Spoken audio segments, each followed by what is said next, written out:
Hey everyone, in this video we're going to be talking about how atomic theory evolved over time and also how that changed the model of the atom, because the model of the atom changed over time as atomic theory changed over time. So there are a lot of different scientists and experiments that contributed to this process. We're going to talk about just a few.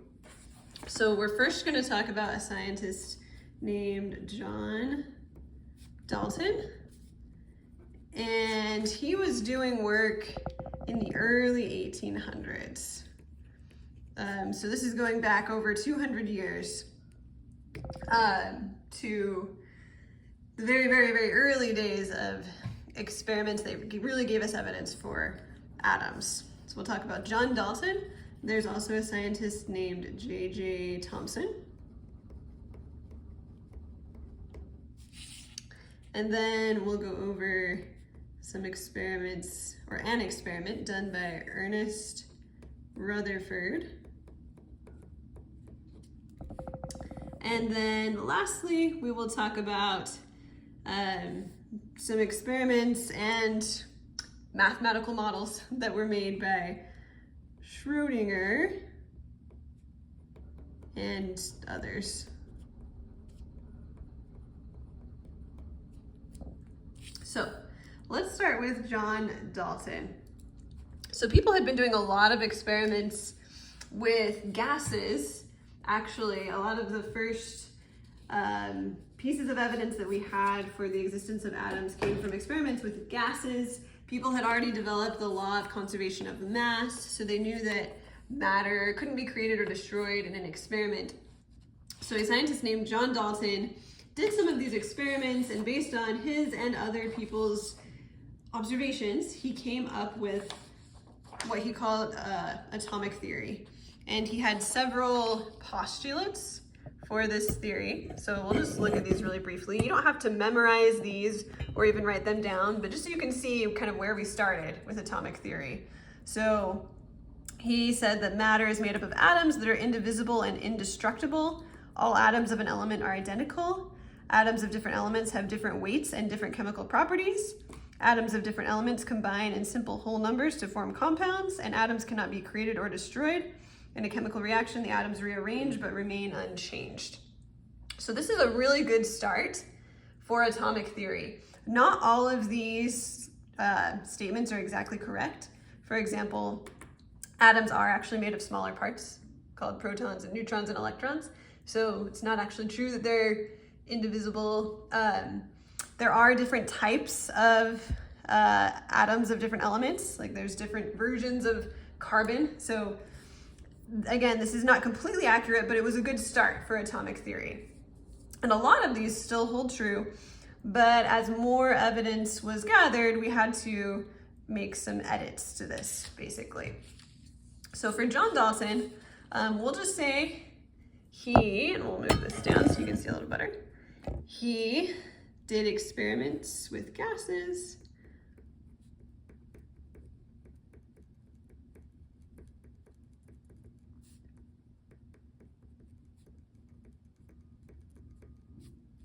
and he developed atomic theory based on evidence from his experiments and from others. So at this point, the model of the atom is very simple. All we know is that atoms are small and indivisible. So for a very simple model, we can just draw a circle. As far as anyone knows at this point, atoms are just a very simple particle. Now that started changing with a man named J.J. Thomson. And J.J. Thomson was doing experiments with something called a cathode ray tube. So I have a picture I can show you that kind of shows us what a cathode ray tube looks like. So a cathode ray tube is basically a glass tube where all of the air has been removed, so it's a vacuum. And we're basically running electricity through this tube from a cathode. And then what J.J. Thomson was doing was just experimenting with what would happen when he would use magnets or charged metal plates and place them around this tube. So it turns out that the cathode ray tube actually contained electrons. So this ray right here is made of negatively charged particles, which were later named electrons. And what J.J. Thomson found was that if he put a positively charged plate above the ray tube and a negatively charged plate below, the cathode ray would move towards the positively charged plate. And knowing that opposite charges attract, so we know opposites attract, that must mean that the cathode ray itself was negatively charged. Okay, he also did a lot of other experiments that helped him understand that this ray was actually made of particles. It wasn't just energy, it actually had particles. So from his experiments, he was able to determine that there are particles that are negatively charged and they are smaller than an atom, and we now call them electrons. He called them something else. Just as an aside, you might feel like cathode ray tubes are this really strange, exotic, scientific apparatus, but cathode ray tubes were actually used in TVs back when TVs were like big, more cube-like structures. I don't know if you've seen any of those older TVs, but those would have cathode ray tubes in them. So they were actually pretty common. Older TVs, computers would have cathode ray tubes. So that is J.J. Thomson. Again, this is a very simplified explanation and diagram of his experiment. It was actually more complex than this, but this basically gets the idea across. So what we want to do is draw a little model of his experiment and then talk about how the model of the atom changed based on what he did. So for his experiment, let's name it. Let's say it's the cathode ray tube. And for simplicity, let's just draw a rectangle.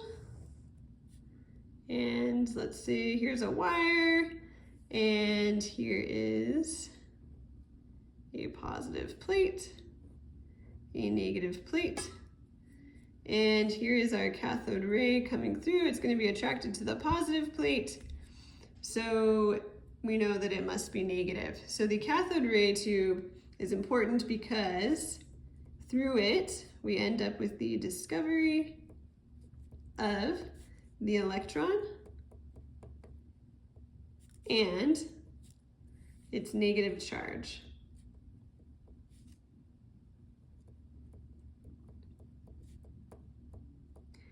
Based on this experiment, J.J. Thomson is then able to alter the model of the atom.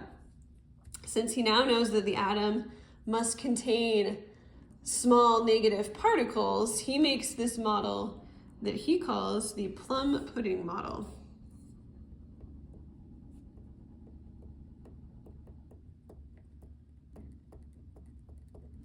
And in this model, there are just small negative particles distributed all over throughout the atom. So you can just draw little negative electrons. He thinks they're everywhere in the atom. And then he thinks that the rest of the atom, sort of this empty space, is positively charged. So you can draw like a plus sign here. That's not a very good plus sign, but he thinks that the rest of the atom is positively charged and these negatively charged electrons are just distributed throughout. And he based this name on a popular dessert that was popular at the time, and we don't really eat it anymore here, but it made sense for him. So that's why it is called the plum pudding model. Now let's talk about Ernest Rutherford. He gathers even more evidence that changes this model of the atom. You've probably never seen a model of the atom that looks like this, and it's because we've learned more, we've done more experiments.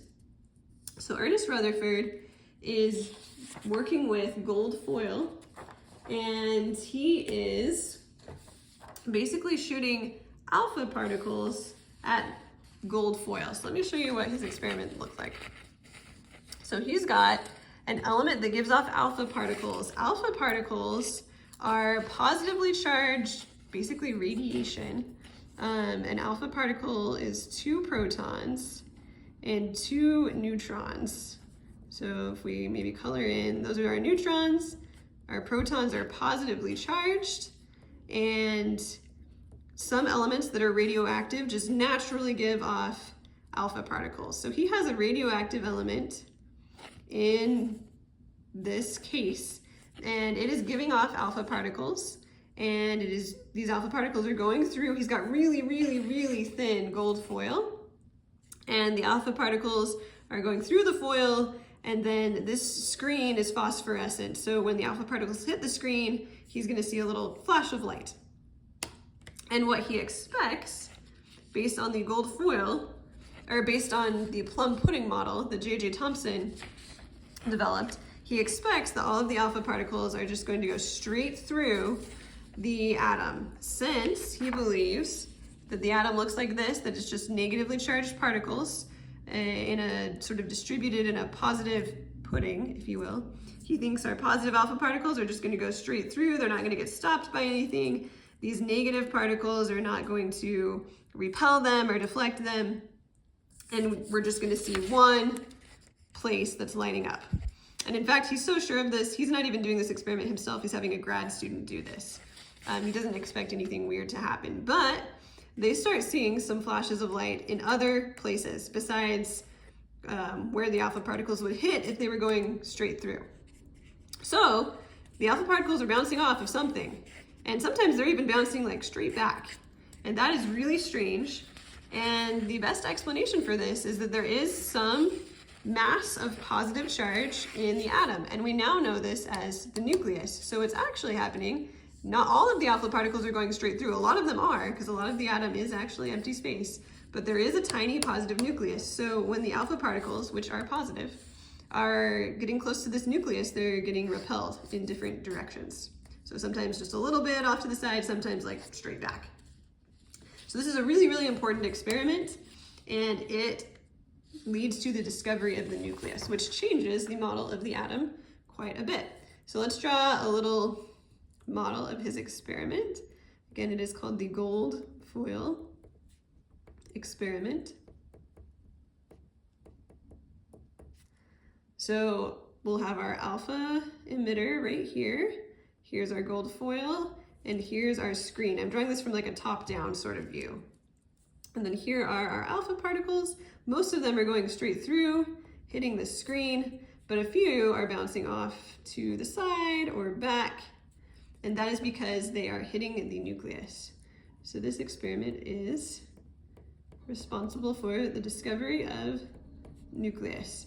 And we now have enough evidence to change the model of the atom. So it's no longer the plum pudding model. We now have a nuclear model.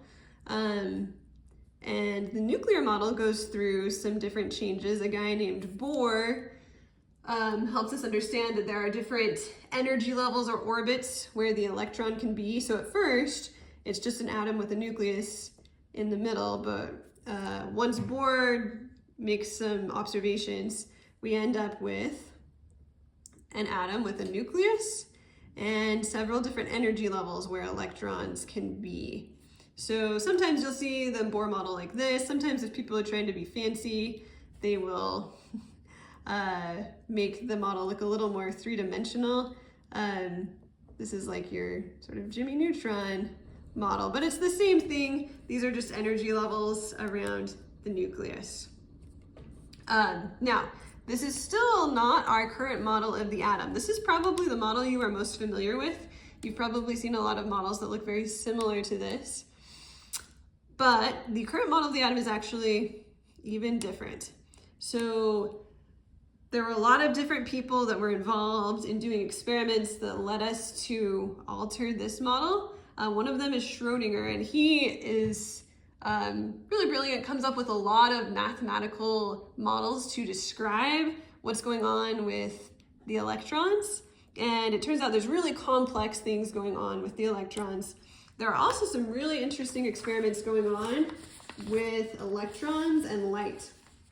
So it turns out, let me show you some pictures again, that there's an experiment you can do with light where you shine light through two slits. So here's a ray of light. You basically have a metal sheet with two slits. You shine the light through and it hits a screen right here. And the pattern that you see on the screen, this like set of lines, this is called an interference pattern. So if something is a wave like light, if you send it through two slits, you will get this interference pattern. If you send matter, like something that's just a particle, through two slits, you usually get two bands. So this is just a model of what you would expect if you were to send electrons, which we assume are pieces of matter, through two slits. You should just see two bands. Electrons, they're like little tiny particles. They're just gonna hit in two places. But what we actually see when we send electrons through two slits is something like this. So here's our electrons, here's the two slits.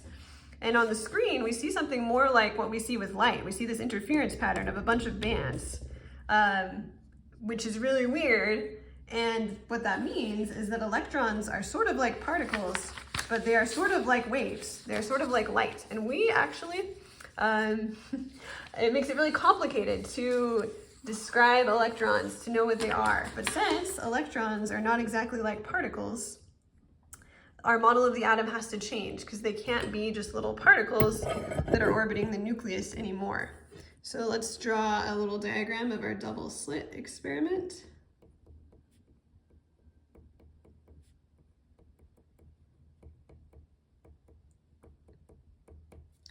So here is our, I'm going to draw this like a front view. So here's whatever we have that is emitting electrons. Here is our metal sheet with two slits. And then here's our screen back here. So we're sending our electrons through these two slits. And what we're seeing is a bunch of lines, an interference pattern. And this shows us that electrons act like both particles and waves.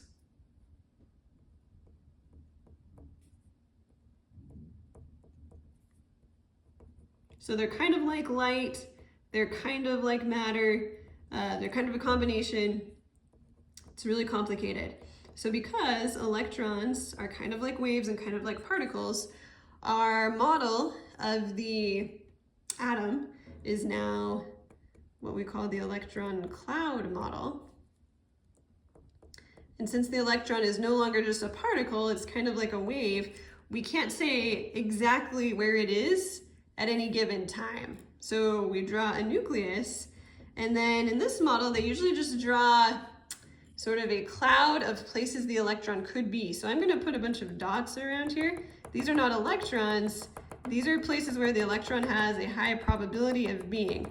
Now, this model is actually a lot more complex. There are a lot of different shapes of areas where the electron is likely to be. Schrödinger developed these basically geometric shapes from his wave function equation. We won't get into that this year, but just know that the electron cloud model tells us places the electron could be.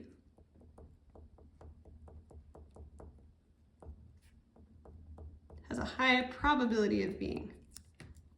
All right, so I know this was kind of a long video. There's a lot to talk about with the history of the atom, but starting with Dalton, who doesn't really know anything other than that there are atoms. We have a very simple model of the atom. J.J. Thomson discovers that there are electrons. They have negative charge.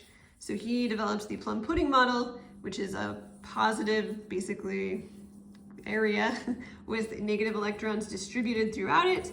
Ernest Rutherford does the gold foil experiment, discovers the nucleus. We update our model to a nuclear model or the Bohr model with electron energy levels. And finally, we learn that electrons have wave and particle properties. So we now have the electron cloud model, which just shows us places the electron could be. We can't know exactly where it is at any moment. It's not exactly a piece of matter anymore. So that is the development of the atomic theory.